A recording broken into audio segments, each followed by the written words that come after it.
the end of the first Insidious movie, we see that something is amiss with your character. Daddy. In this movie, you essentially kind of are possessed the whole movie and kind of playing a bad guy for the first time. What was that like? Fun? A shift from the first movie? Yeah. I mean, you always hope that you can do something different. You know, you're going to go back. And luckily in this one, I got to, I got to sort of push the envelope, which was nice. Do you find yourself cracking Made up for a an bit? interesting dynamic. Yeah, very different. A little different at work. I'm not the nicest of husbands. Yeah, and you had to sort of like look at him in a whole totally different way in this movie. Yeah, it was weird. It was James. Not with all the love and adoration that usually comes. That's right. But yeah, it was a different. It was weird. Yeah, it was because in the first one they're such a team and we were really like on board together and pretty much until anyway. But this is totally different. This one's side-eye at him the whole time. Absolutely. What's going Just on there? like- So I have this theory that horror movies are really anti-old house propaganda because every single horror movie takes place in an old creaky house. Yeah.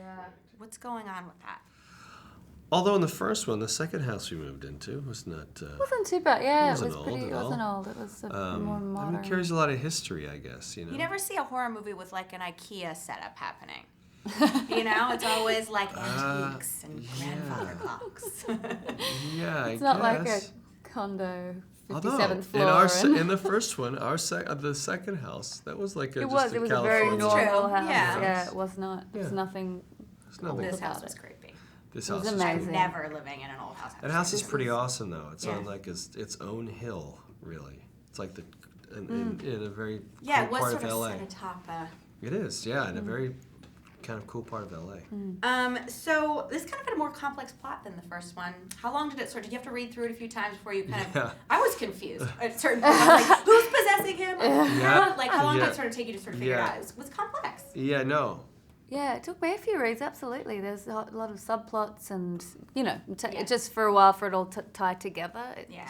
takes a minute to.